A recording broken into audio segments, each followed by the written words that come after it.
Akwụkwọ mbụ nke Ndị Eze isi nke 22.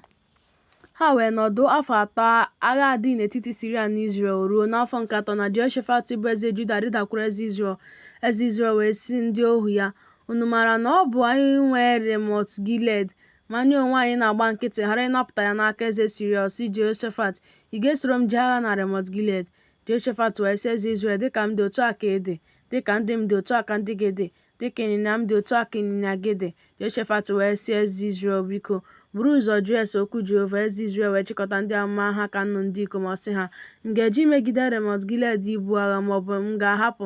Ha wee sị, rigoo, Onyenwe anyị ga-enyekwa gị n'aka eze.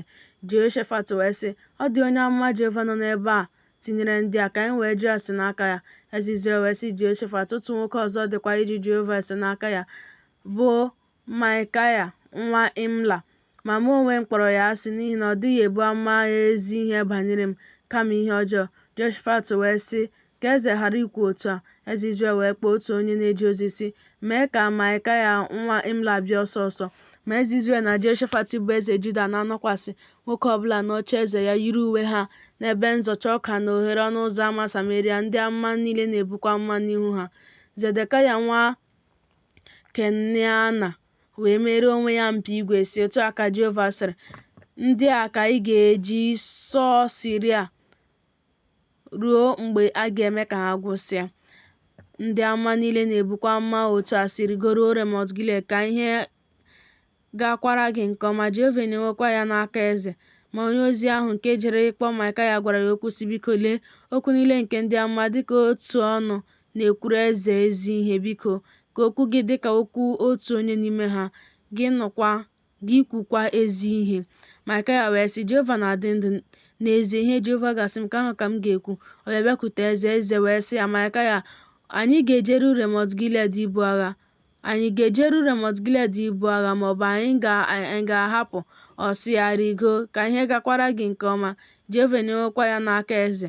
Eze wee sị, ugboro ole ka mụ onwe m ga na-agba gị iyi ka ị ghara ịgwa m ihe ọbụla ma ọ bụghị eziokwu n'aha Jehova? Ọ sị, ahụrụ m Izrel niile ka ha gbasaworo n'ugwu dịka igwe atụrụ na-enweghị onye ọzụzụ. Jehova wee sị, ọ dịghị onye nwe ndị a, ka ha laghachi nwoke ọbụla n'ụlọ ya n'udo. Eze Izrel wee sị Jehoshafat, asị m gị na ọ gaghị ebu amụma ezi ihe banyere m, kama ihe ọjọọ. Sị, n'ihi nke a, nụrụ okwu Jehova. Ahụrụ m Jehova ka ọ na-anọkwasị n'oche eze ya, na ụsụ ndị agha nke eluigwe niile ka ha na-eguzo n'akụkụ ya, n'aka nri ya na n'aka ekpe ya. Jehova wee sị, onye ga-arafu Ahab ka ọ wee rigo daa na Ramọt Gilead? Otu onye wee sị otu a, onye ọzọ sịkwara otu a. Mmụọ ahụ wee pụta guzo n'ihu Jehova sị, mụ onwe m ga-arafu ya. Jehova wee sị ya, gịnị ka ị ga-eji? Ọ sị, m ga-apụ buru mmụọ okwu ụgha n'ọnụ ndị amụma ya niile. Ọ sị, ị ga-arafu ya, ị ga-enwekwa ike pụọ ma otu a. Ma ugbu a lee, Jehova etinyewo mmụọ okwu ụgha n'ọnụ ndị amụma gị ndị a niile.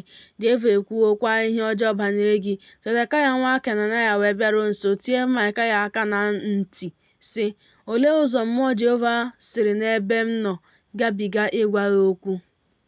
Maịkaya wee sị, lee, ị ga na-ahụ n'ụbọchị ahụ mgbe ị ga-aba n'ime ụlọ nke dị n'ime ụlọ izo onwe gị. Eze Izrel wee sị, kuru Maịkaya, mee ka ọ laghachikwuru Emọn bụ onye isi obodo, laghachikwurukwa Joash bụ nwa eze.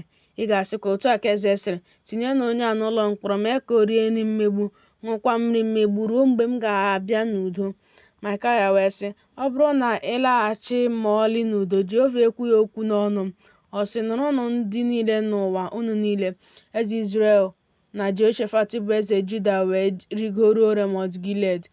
Eze Izrel wee sị Jehoshafat, m ga-enwogharị onwe m baa n'agha, ma gị onwe gị yikwasị uwe gị. Eze Izrel wee nwogharịa onwe ya baa n'agha. Ma eze Siria nyere ọgụ ndị isi na 12 nke ụgbọala o nwere iwu sị, unu ebusola onye nta maọbụ onye ukwu agha, kama ọ bụ eze Izrel naanị ya. O ruo mgbe ndị isi ụgbọala hụrụ Jehoshafat na ha onwe ha sịrị, n'ezie eze Izrel ka ọ bụ, ha wee wezuga onwe ha ibuso ya agha.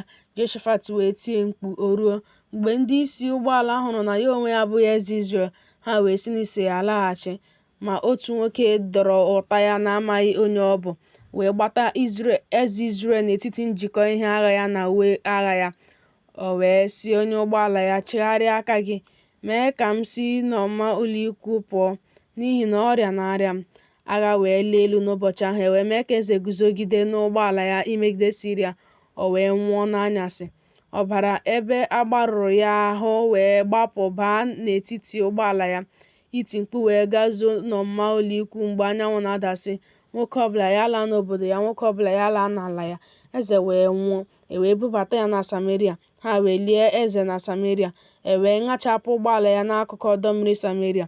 Nkịta wee rachaa ọbara ya.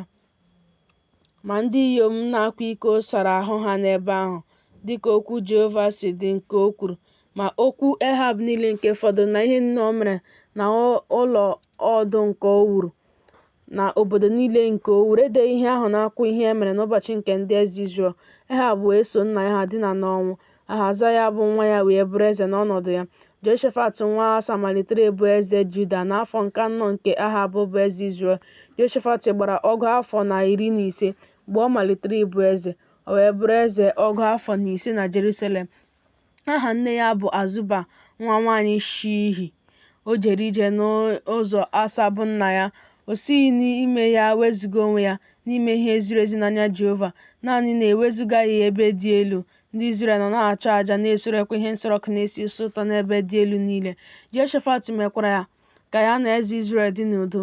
Ma okwu Jehoshafat niile nke fọdụrụ na ịdị ike ya nke o mere na otu o buru agha, edeghị ihe ahụ n'akwụkwọ ihe e mere n'ụbọchị nke ndị eze Juda. Ọzọ ndị fọdụrụ n'etiti ndị e doro nsọ ịkwa iko bụ ndị fọdụrụ n'ụbọchị Asa nna ya, o kpochapụrụ ha n'ala. Ma eze adịghị n'Edọm, onye e doro n'isi bụ eze. Jehoshafat mere ụgbọ Tashish ije ruo Ọfịa ibute ọlaedo, ma ha ejeghị, n'ihi na e tiwara ụgbọ ahụ na Eziọn Geba. Mgbe ahụ Ahazaya nwa Ahab sịrị Jehoshafat, ka ndị ohu m soro ndị ohu gị